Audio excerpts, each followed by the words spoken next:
नजरिया।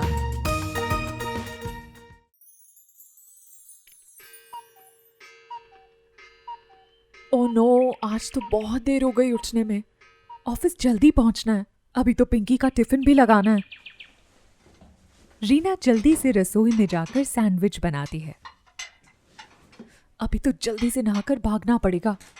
Thank God माँ जी हैं अभी तो यहाँ पर। मम्मी जी, मुझे जरा अभी जल्दी निकलना पड़ेगा। आप पिंकी का टिफिन लगा देंगी क्या प्लीज? सैंडविच मैंने बना दिया है, प्लेटफॉर्म पर रखा है। हाँ रीना, तुम जाओ, मैं कर लूंगी। असल में रीना अपने पति आलोक और एक प्यारी सी बेटी पिंकी के साथ जयपुर में रहती थी। रीना बैंक में काम करती थी और आलोक कॉलेज में इंग्लिश का प्रोफेसर था। कुछ दिन पहले ही अजमेर से उसकी सास उषा महीने भर के लिए उनके यहाँ रहने आई थी। उषा रसोई में जाकर सैंडविच टिफिन में रखती हैं और फिर सोचती हैं, अब सॉस कौन से डिब्बे में रखूं? चलो ये ले लेती हूं।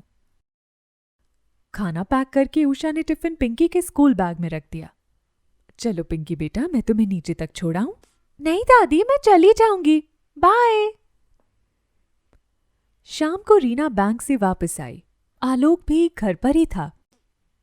तुम बहुत थकी हुई लग रही हो रीना, तुम जरा फ्रेश हो जाओ, तब तक मैं तुम दोनों के लिए शरबत बना देती हूँ। अब तुम लोग शरबत पी लो, तब तक मैं जरा नीचे बगीचे में चक्कर लगा कर आती हूँ। कैसी है मेरी बच्ची? How was your day? दिन तो अच्छा था, लेकिन आज मैंने ठीक से खाया नहीं मम्मा। क्यों, क्या हो गया बेटा? मम्मा, आज टिफिन कैसा लगाया था, पूरा सॉस फैल गया। सैंडविच एकदम गीला हो गया और मेरी किताब पर भी सॉस लग गया। सॉरी बेटा, असल में जल्दबाजी में ऐसा हो गया।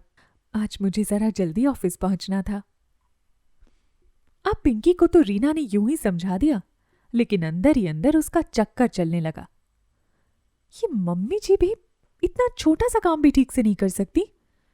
रसोई में सामान के डिब्बे भी कहां से कहां रख देती हैं, टाइम पर कुछ मिलता ही नहीं है। इतना कॉमन सेंस तो होना चाहिए ना। रात को मौका मिलते ही आलोक से भी शिकायत करने लगी सास की। आलोक एक बहुत सुलझा हुआ इंसान था।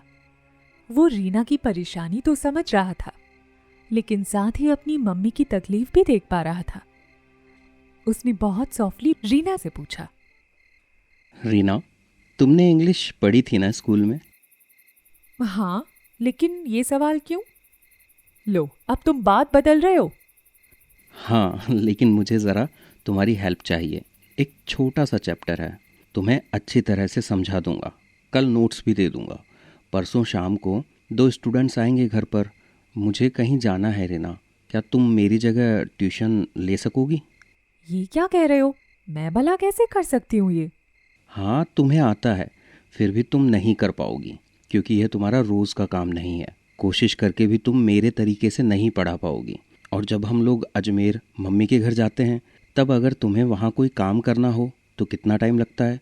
आसान लगता है क्या सब काम? हाँ, वहां ज्यादा टाइम लगता है, 1.5-2 गुना टाइम तो लग ही जाता है। बस ऐसा ही है मम्मी का भी। उनके अपने तरीके हैं काम करने के।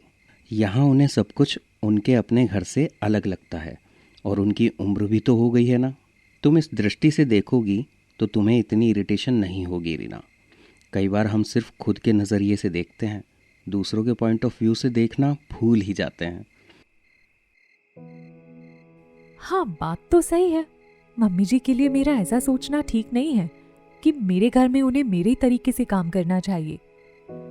वो तो बल्कि मेरी मदद करने की कोशिश करती हैं। इस तरह अपने नजरिए में जरा सा बदलाव लाते ही रीना हल्का महसूस करने लगी। क्या हम सब इस संडे को पिकनिक जाएं? मम्मी जी को भी थोड़ा चेंज मिल जाएगा। ज़रूर। सही है। अपना नजरिया जरा सा बदला जाए तो जिंदगी कितनी आसान हो जाती है।